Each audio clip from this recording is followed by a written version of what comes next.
Welcome back to the channel. Today I'm showing you an updated version of the 6-bed all-en-suite HMO in Sheffield. Come through. So yeah, this property was bought for £122,000. Overall, it's probably taken about 4 or 5 months to fully complete. Longer than what we expected, but there was a few delays. As I said, it's a 6-bed all-en-suite HMO. The standard that we went for this property is probably like I'll say a 7 out of 10 finish. The reason is, again, our target market is professionals.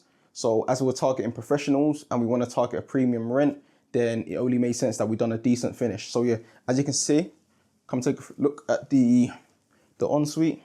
Every single room is going to obviously have a nice TV, working desk as well, because of the type of target market that we're going to attract. We also have an interior designer as well. So she done the whole design of this property. Shout out May's Interior. So yeah, with this property, we spent about £100,000 on the refurb. Way more than what we anticipated. I think this is the thing, because this was the first HMO project that we done. So yeah, first HMO project that we done. And I think we heavily underestimated the type of things that we're gonna be spending on. And I think, yeah, the materials and the labor definitely underestimated the cost of that. But yeah, fortunately, you know, 3 rooms have been taken out of 6 and the property is yet to be fully ready. We're still going through final snags. But yeah, by 1st of January, the property should be rearing to go. So yeah, take a look at this. So bathrooms all been done to a good standard. So yeah, this as a 6-bed HMO, it has to obviously pass the fire regulations. So yeah, everything interlinks, fire alarms, smoke system, everything has been obviously done to the right spec. Yeah, just to make sure that it's all compliant. As there's 6 people that are going to be staying in the property, we've got 2 fridges, just to make sure that there's no complaints when it comes to storage and fridge space. So yeah, there's 1 fridge there and there's another fridge there. This is the lounge that has been designed by our in-house interior design team. And obviously a flat screen TV for people when they want to just chill out. We come through. Here's the kitchen. I think the kitchen is decent. I wouldn't say it's a 9 out of 10, but I think it does the job. Still looks nice. Colors look nice as well. So yeah, this is obviously a good space. Fits the HMO regulation in terms of size. And obviously through there is going to be a washing machine and it's another fridge as well. When it comes to doing HMOs, there's actually so much that I never considered. And I think the reason is I went straight from obviously rent to rent to HMO developments. Obviously I done rent to rent before, well still do rent to rent, but I done rent to rent HMO before predominantly. But obviously now where you're buying and you're converting a property to a HMO, there are so many things that you actually don't realize. And I think I'm even glad, to be honest, that I actually done it this way, because a lot of people, when they buy properties, the first property they buy might be a 1-bed, 2-bed, 3-bed. It might be a smaller property, a smaller conversion. However, I went straight from rent to rent to developments. So obviously it's far more harder and a lot more mistakes and a lot more lessons. But I'm glad this year, literally we've done 3 HMO projects. So yeah, stay tuned for those ones. But yeah, I'm glad and I wouldn't change it any other way. So yeah, here is the garden as well. The garden, we spent so much on this garden. The garden wasn't like this before. I'll try and show some befores of how the garden actually looked.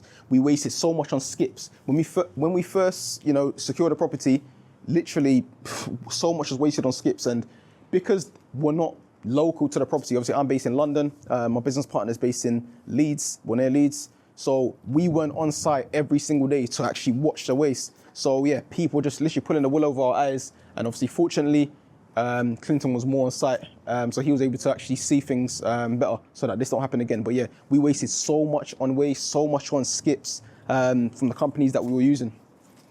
So yeah, this is, I think for what it is, it's decent enough. Obviously these stuff are still going to be cleared, but yeah, it's from how it was before, it was crazy, man. So yeah, again, we're in the final snagging stage as well. So like things like this as well, this is going to be painted black. So just final things are going to be touched up, but yeah, that's going to be painted black. And just a little few things are going to be touched up. Cool. So come through.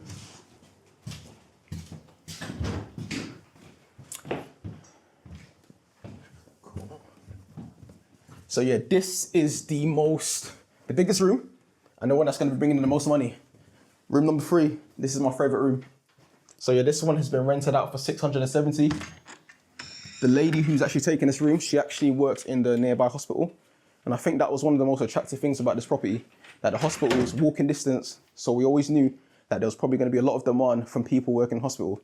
And actually, I think 2 weeks ago, I actually went to the local hospital just to see if there was any way that I can get in touch with the procurement team to see if any of their staff were looking for accommodation. But yeah, fortunately, a lot of people have actually found this property anyway. So yeah, here it is, ensuite, desk as well. Yeah, we went for in all the en-suites, we went for a basic finish. Doesn't need to be anything like crazy. We know the target market that we're looking for. So yeah, we just thought decent standard, does the job. And I think the thing is about this property as well, a lot of the properties in this area, they're not done to this standard. So we always knew that if we created a quality product in an area like this, we always knew it'll be rented out. So yeah, that's why 3 rooms have already been taken before it's actually 100% ready. So yeah, let's go through. Again, the only thing left for this is a TV to be mounted. Room number 4. This is another one that I believe, yes, this one was rented out for $620. So yeah, this one's a decent size. TV, desk, all similar standard. All similar standard. So yeah, let's go through.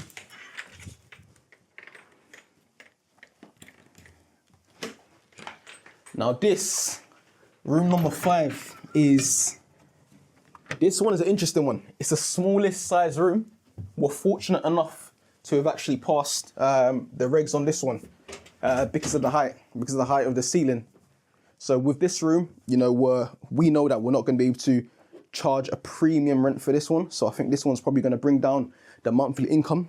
We're thinking about $550 is what this property is going to be rented for. Again, when you look at the size, the bedside at the height of here, it's not the most ideal, which obviously makes it look more condensed. So yeah, this one we're anticipating probably about $550 is what we're going to be able to rent this room out for. TV as well. TV is going to be mounted there, and obviously there's a desk there. I think for the tenants, this is going to be a bit of a difficult one because the head height, but we'll make it work, man. We'll make it work. The whole house is nice anyway, so we'll make it work. But yeah, TV is going to be mounted there, and obviously as you mind your head and you go through, the ensuite is still in a nice condition. But yeah, regardless, I reckon this one's probably going to be the last one to be rented out. But I think when you look at the location of this property, and again, everything else around this property, it's still a nice one. So yeah. And now we're going to the final room, which is room number 6. So yeah, room number 6 is another one that's been rented out. This one was rented out for $660, I believe. Yeah, this room was rented out for $660. And it's a very spacious room as well. So yeah, again, TV, ensuite, everything's done to a nice standard. So yeah, this is the property. And as I said, location of this property is a prime location of this property. So yeah, I have no doubt that the rest of the rooms are actually going to get filled out. So yeah, for me, as I said, coming to the end of this project, it's been an eye-opener. Even though I've got other projects going on, because this was the first one, the first HMO project. There were so many things I took from this. One, builders as well. You know, builders, you need builders that you can rely on. Fortunately, the builders that we found for this property, you know, they're good people, like they're honest as well. They don't try to cut corners. So yeah, that's been amazing working with them. But I think so many different things, even when it comes to like waste as well. Skips was a big issue because again, there's no way that they can actually put the skips, because actually when you look outside, it's literally right in front of the main road. So they couldn't put the skips here. Obviously the skips can't go anywhere else. So what we actually had to do is, because we're near a corner, a shop, there's literally a shop to the left of us, we had to put the skip in their yard because their yard was open, which meant that the vans could have easy access to it. So little things like that were things that I didn't necessarily consider. So yeah, this project took about 5 months. It took a bit longer than what we expected. And the reason there was just a few delays with the builders, but yeah, it took 5 months. Right now we're going through the phase of applying for HMO license. So the good thing about that one is you can actually rent it out whilst you're already applying for the HMO license. So again, that's good. So I think there's probably a backlog. So it could probably end up taking like 2-3 months, hopefully. And yeah, but with this one, everything we done, we had to make sure we done it to the HMO spec. With our other project in Huddersfield, we had a HMO officer who's gone to the property. So that HMO officer has been able to assess at each stage that we're meeting certain requirements. However, with this one, there was no HMO officer to come to inspect the projects in Sheffield. So what we had to do is we just had to make sure that when we're doing every single stage, we're doing a checklist with the specification on the HMO website, on the Sheffield Council website, Because again, if you don't do that, then when it comes to finally wanting a successful 6-bed application, chances are you're probably going to fail. So yeah, with this one, we just had to make sure that everything was on point with the specification. And yeah, another thing with that I learned from this is the issue with the architects. You know, I had one architect who was very, very difficult, very slow, and he delayed all of the projects, to be honest. So yeah, his drawings weren't initially done to the correct standard. So yeah, that set a lot of things back. But regardless, we're here now, and now the property is going to be making money. Just under £4,000 a month, this property should be bringing in. So yeah, it's a good project, great location, and we've got an in-house management team as well. So yeah, things are looking promising.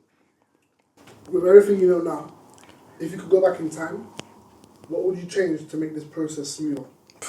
With everything I know now, again, this is the first one, but I will definitely do better due diligence on the architect. Again, because he's affected 3 projects, you know, there were so many red flags that I missed with the architects.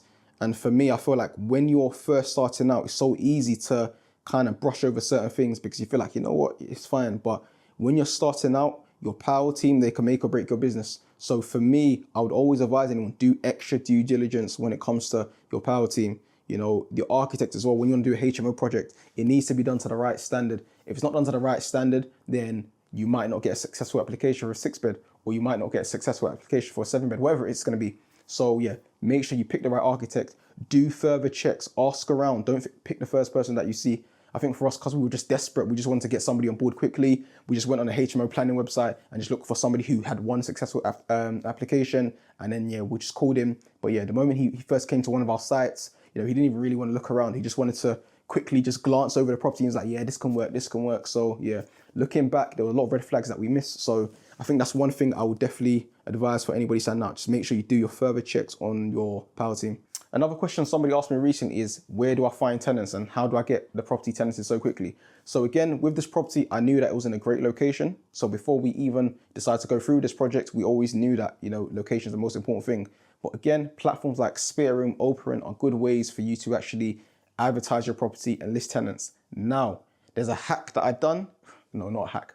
So now there's a little trick that I've done in order to try and maximize the exposure for this property. I knew this property wasn't going to be ready at a certain date. However, we wanted to try and get rooms filled as quick as possible. So what I actually done is I actually ran dummy ads about 3 weeks before this property was actually ready. So I found a 6-bed property in another area, great location, but the design was also nice as well. So I actually used those pictures and ran dummy ads for this exact location, and it built a lot of demand. So that's one thing I would always advise people. When you want to try and get your rooms filled as quick as possible, run dummy ads.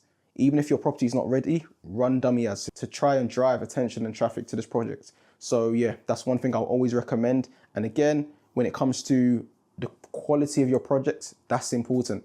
You know, every single room, we've made sure that it's nice. It's a nice project that we would actually want to live in ourselves. A lot of people in the private rental sector, they're just renting properties that they don't actually care about. You know, so if you're not comfortable sleeping in your own property, if you're not comfortable with your family members sleeping in the property, then you know, it's obviously not good enough. So yeah, we made sure that the product is good so that it's easier to charge the rents that we're charging. Because truth be told, there are some people in the area who are charging probably like $450, $500 for a room. But the reason why we're able to charge $650 is because we know the quality of the product that we have in this property. So yeah, that's one thing I'll always say and advise. So thank you for getting to the end of the video. As always, make sure you like, comment and subscribe and stay locked in because I've got a lot more content in the pipeline.